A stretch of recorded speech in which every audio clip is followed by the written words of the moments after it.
Good morning everyone, and a very warm welcome to another episode of Microsoft Flights in 2024. So today we have got the new Winwing AGP panel. I appreciate there's quite a few videos about this already. We plan to go in a little bit more detail throughout the video of how you actually get all this aligned up. It is a little bit tricky. So as you know, we've already had an AGP panel from Winwing.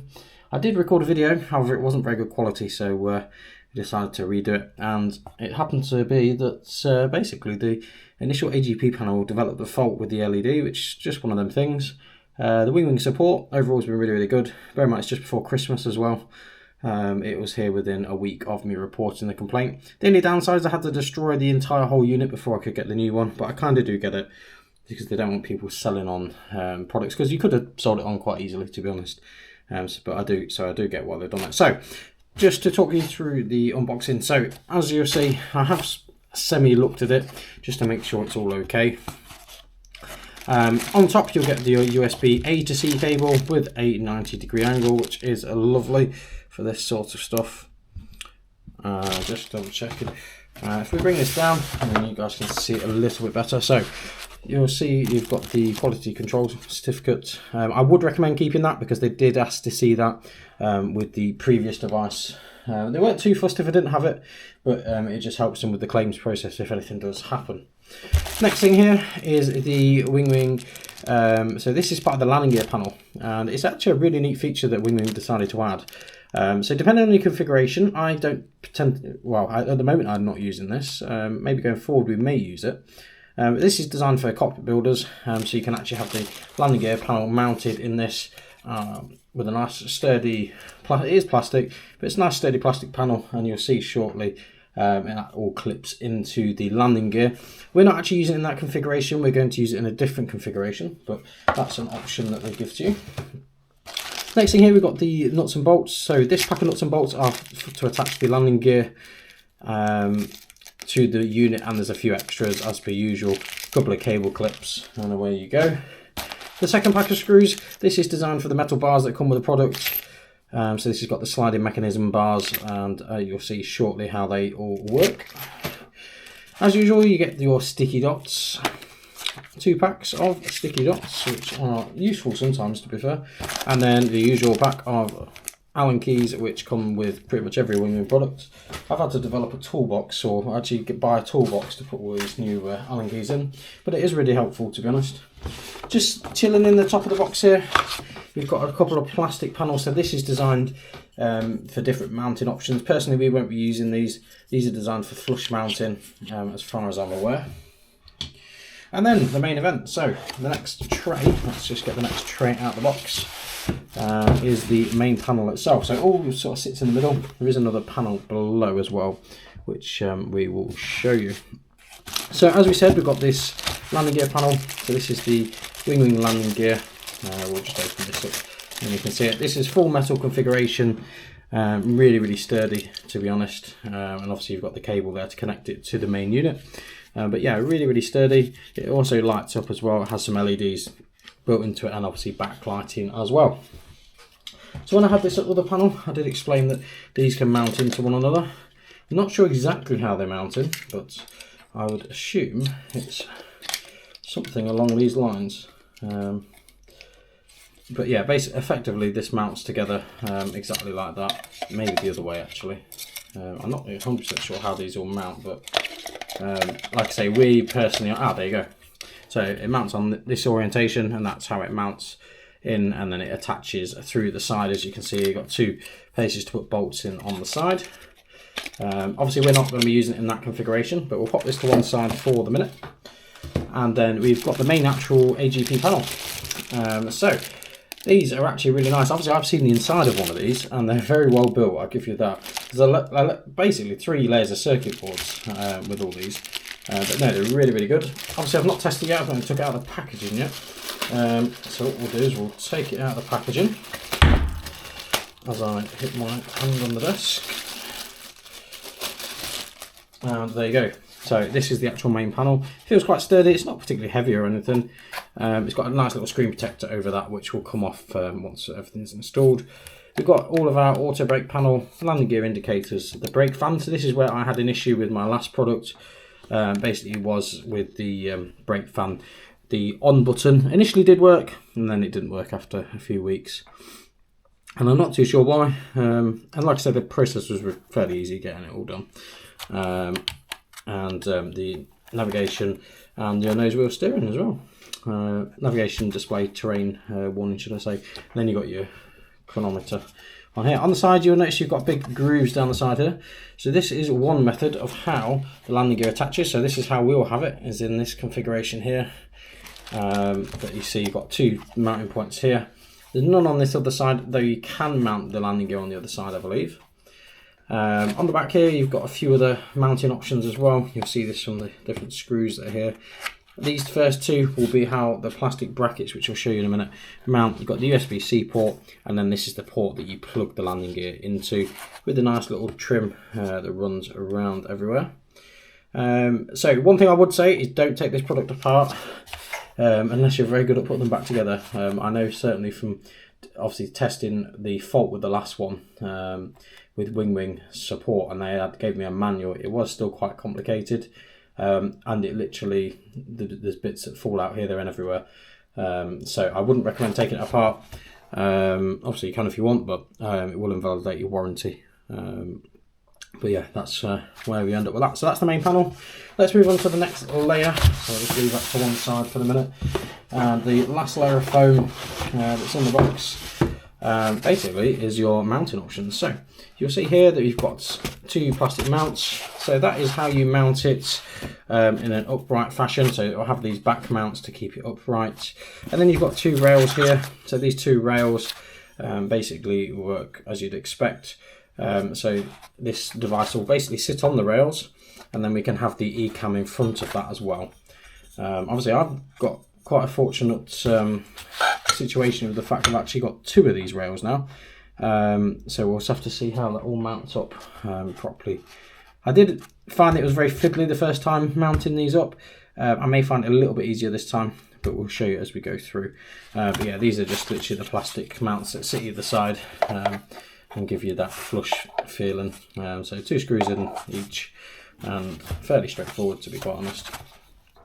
So then guys, what we'll do is we'll take you through the steps of how we attach the landing gear to this panel onto the side. So then guys, we're going to show you how we attach now the landing gear to the main AGP panel. I've got just the bolts that you require for this. So basically you have these 2 long threaded screws that you can see here. The longest one's in the back. You've got some spacers which basically go in this gap here. And then a nice little O-ring there. You may need another couple of O-rings. They all come in the pack though. There's plenty to choose from. So that's what we'll show you now. Apologies, this is going to be a little bit fiddly. I remember how fiddly it was the first time. We'll get our pack of Allen keys out. We'll obviously work out which Allen key we need. And then as you can see, we've got 2 holes here. So these 2 holes is basically where our device goes into. No washer on this side. We pop the screw straight through here, and that is obviously the top end. What I found the easiest to do was to basically do both at the same time. It is fiddly, like I say, it is a little bit fiddly. Keep it upright, I have both of these sticking out. This is where it gets a little bit more tricky. I'll try and show you on the camera, but it is a little bit difficult. I'm trying to throw everything everywhere. So next thing I did was pop a washer. So this is why I found is to tip it forward, get the washer on, get it down, and then just try and hold it there. Same with this side. Problem is obviously all the bolts move as well, so basically every point moves. And obviously you don't want to lose them all either. So that's in. Next thing is pop this little spacer on. And this is where it gets a little bit trickier. Like I say, it is a bit of a fiddly job. You just have to be careful you don't tip it too far one way or the other way. And then there you are. So what I found to do was to tighten this side up first, then tighten this one, which is not too difficult if I'm honest. But yeah, so basically tighten these up to a point where the device is secure. That's how I would describe it. To a point where it feels secure and doesn't feel like it's wobbling about. So you'll see here we've got a bit of a gap. basically we'll tighten this up now. So there you go, that is it, all secure. There's not much of a gap, it all fits nicely, and then that is literally it. You could go a little bit tighter maybe with it. I just don't want to overstress the plastic brackets, and then obviously you've got the landing it up and down lever. You can also adjust the tension on this. I did do that last time. So what you need is the small Allen key to adjust the, oh maybe it wasn't, maybe it was the medium one still. But basically there's a little Allen key in the bottom here. Clockwise turn makes it a little bit stiffer. There you go, that's much better. And there you go, that is literally how you mount the AGP. So guys, the next part is what we're going to do. So we've plugged in our landing gear panel into the AGP unit. And the next thing we need to consider is how we mount these plastic mounts, which are very sturdy, to be fair. It comes with pretty much every Winwing product these mounts do. So one thing you need to identify first is make sure you've got these the right way. So the easiest way to do that, look to make sure you've got the holes here straight down on both sides, and that the plastic edging is onto the inside of the product. So effectively it's going to sit a little bit like this. It's pretty much what's going to happen with it. And that's the way you can just desk mount it without the rails. So that's what we're going to do. We're using 4 screws again, with threaded screws. Let me just try and get it so the landing gear's out of the way. So yeah, using 4 threaded screws. I'm just going to try and make this a little bit better for you guys, which are these size ones. They're all the same size, out the same back as the landing gear panel. One thing I will say is make sure that this cable is out of the way. So I made this mistake last time. So there's a little groove here, it can go down, and then it can go down onto here underneath the panel. So this is where I tend to start with this side of the panel, and then we look over and then we'll try and locate the hole for each section. It'll be the medium size one again, I would imagine, which it is not. It is the larger one. So it's the larger Allen key that you need, and then basically you will work out how to get that mounted. There we go. So once you've got that located, mount that first one in, then get the next one.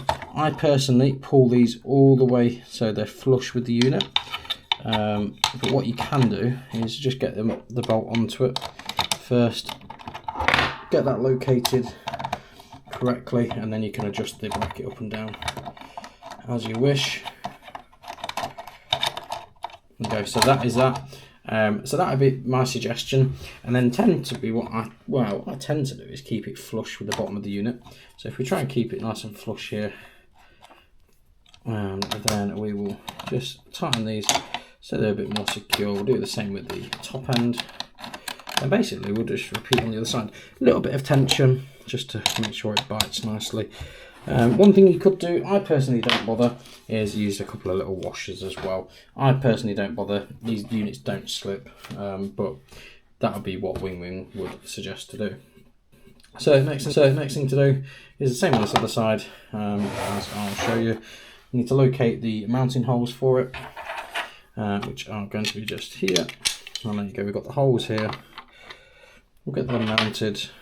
And then it's literally the same principle. So I tend to put the Allen key in, locate the area. Like I say, you could at this point use washers. A couple of turns in there, just so it's secure. And then basically we'll do exactly the same with this other side as well. Allen key on the end, locate the hole. Like I say, these can be a little bit on the fiddly side. I'll just gently tighten these, and then we'll get it flush with the side of the unit, the same as what we've done on this other side. You may notice it overhangs and it doesn't look quite central with the unit. That is part of the design, and you'll see that when the eCam side of it comes into play. So yeah, we'll get that all tightened up nicely, just till it's at that point of biting. And then one thing you can do, this is what I did last time, was just sit the unit down, make sure it's nice and flush, make sure it hasn't got too much wobble. Sometimes there'll be a little bit of wobble, so there is a little bit of wobble there. Look. So what you can do in this situation is just obviously bring that bracket down slightly, just the same with the bottom end. And that is how you mount the back plates to it. So at this point you could just decide to desk mount it. Got a couple of glue dots on the bottom and desk mount it. Obviously this panel here is designed to go underneath, so there is ways of mounting that. I'm not too sure, if I'm honest. I've not mounted it like that, but that is how the panel actually mounts together, and hopefully you will enjoy that. So next thing we'll break into the next video is going to be popping the bars, so these metal bars, onto the bottom. So I want of this is to mount these rails to the panel. And I'm warning you now, this is a very fiddly job. As you can see, I've taped each end, and that is to stop these bolts sliding out. So the easiest way I found, well, there's not really an easy way, but the most logical way to do this is to utilise the bar that you've got. Basically, what we need to do is we need to slot these into the grooves on here. So I found it just as easy to do it like this, to be honest. I'm not going to say it's easy, because it's really not. And it all depends on how far the screw is on the thread. So you need to give yourself enough tolerance to get it in, but not too much tolerance that it comes out, because then it becomes very problematic. So to get your tool in there, that's the bottom line, because it just doesn't give you enough distance. Then now that's on and secure, that shouldn't go anywhere. And that is one half on, and then basically we do the same with the other half. So as you can see, we've got the 2 points mounted here. I don't know how well you can see this, but yeah, I've got the 2 points mounted. We'll take the tape off at the end. Next thing to do is just make sure that these are screwed out as far as you can without coming out of the hole. Is that all on and mounted? Obviously the next problem we've got is the fact that the rails are literally wonky, and the way of adjusting that is to basically loosen off one of these bolts, slide it down the rail, and away you go. And that is literally how you mount this end on. So, and then we'll tighten this back up so it can't go anywhere. Slide down the rail, and that is our panel all mounted up and done. So it didn't take us too long. The first time I did this, it did take a while. It is a very fiddly project. But once it's in and done, that is it. So now what we'll do, we'll move forward to the installation process. We'll get it plugged in, get it mounted down, and then we'll show you guys how it should look, and then we'll pop that in addition with the eCam as well. So guys, thank you very much for watching this first part. We'll see you again for another part very shortly, and then we'll show you through the installation procedure, which is really straightforward, and how to test it and how it all works in the sim. So we'll see you shortly. Thank you for watching, and we'll see you very soon. So there guys, welcome back to the second part of this video. And basically what we're doing now is we're going to get the AGP panel and the eCam all up and working. Like I say, I've not done an unboxing of the eCam, but it's a pretty straightforward panel. So first things first, what you need is you need to download the Sim App Pro. So if you're new to Winwing's products, you will need to download the Sim App Pro from Winwing's own website. Really basic sort of thing, really. There's nothing spectacular to it at all. So basically what we need to do first is we need to open the Sim App Pro up, and you see where it says device here. So if we click on the devices and you click on the AGP panel as it shows, so you'll see that we've got this nice big panel here. You can log all the button presses to make sure everything's functioning properly. You can see where the landing gear is, so you can test all the LCDs and LEDs as well. So if we click light on, that will then test all the LEDs, which you can see now on the panel. We'll turn that back off again, and we can do the same with the LCD as well. We can test all of them for features. One thing you do need to do is make sure the firmware is up to date. There is only one version on there, which is version 1.05, so there's no other update for that.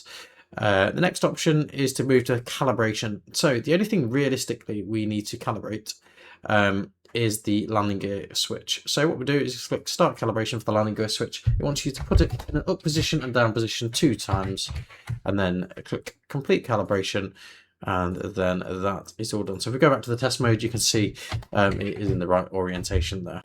And basically what you need to do is just hide this. You don't actually, it will run in the background if you've set it to do that. So if you go into the settings in the Sim App Pro, you can make it start with Windows, which is what I've done, and then you don't have to worry about it at all. So let's jump into the sim, and then we'll show you in full operation the sim. So head on to free flight. We're using the Phoenix A319. We're just going to spawn on the runway at Edinburgh as well. We may just move back in the time a little bit just so you can see it in daylight hours. As you can see, the panel is completely dead at the moment. That is completely normal through this part. So basically what will happen is once we're into the Phoenix, it will then effectively calibrate itself to the configuration of the aircraft. So this will put us in a ready to depart. And as you can see, all the panels are going to light up again in a second. We're just waiting for everything to boot up. And once that all starts booting up, we'll be ready to go. Occasionally it doesn't launch on the first occasion, especially when you're spawning on the runway. If so, what you need to do is just head to the Simac Pro, and then you want to check to the device settings. So let me just head back while that's all booting up. So if we head back here on the back arrow, environment check is a place to look if things aren't working. Occasionally there'll be a little box for you to click on. Once you click on that, it will work perfectly, but typically it'll all show green all the way down. So here we are in sim. I appreciate that the aircraft is not in a configurable state. We'll hit the takeoff config box here. It's going to say that the speeds aren't done. Auto brake to max. We'll get the brake fans on as well, make a bit of noise. We'll get the ND display working as well, which isn't working at the minute. I think that's because it's working in sim, as you can hear, but it'll be because the sim is still catching up effectively, because the aircraft's still working out what it's doing with its life. There you go. So now if we have another go, it's working perfectly as you'd expect. Same with the chrono. We can hit the chrono start button, resets. You can also hit run as well, so if you want to go on to run, that, then start counting that. We've got the time there as well. It's showing at 8 o'clock in the morning. That's just because that's the time we've set, and obviously away we go. So what we'll do is we'll show you the retraction and landing gear. You've got all the background lights there. We'll release the parking brake. I appreciate there's going to be a lot of buzzers in a second, and then we'll just quickly show you the landing gear retraction and all the LEDs showing that they are all functioning and work very simultaneously with the actual sim itself, which is one thing I like about Winwing's products, especially with the MCDU, is the fact that you don't even need external devices to run these. It's literally just USB. Granted, I would recommend a powered USB hub, as you may have issues with the screen, so go with a powered USB hub and then you won't have any problems. So we're now ready to take off. We're 100 knots. We're just steadily increasing the thrust. We're in complete manual mode. We'll start rotating now, and then we'll retract our landing gear. So we pull the landing gear out and pull it up, as you've probably seen in many other videos. And we can clear this as well with the clear option on here. So as you can see, that is the sequence of the landing gear coming down. Let's pop it back down. You'll get that LED to indicate that it is also lowering as well, as you can see it in the sim. And it works a treat. It really does work a treat. So all the gears are unlocked, 2 are down, and then that light will go out once that's done. So it's exactly how the Phoenix A319 works, and it's been modelled superbly. So guys, thank you very much for watching this video. I appreciate it's been a long video. I do apologise. There's not an easy way to build this without making it a long video. I hope you found it informative and useful, and we'll see you again soon in another video where I'm going to say bye for now.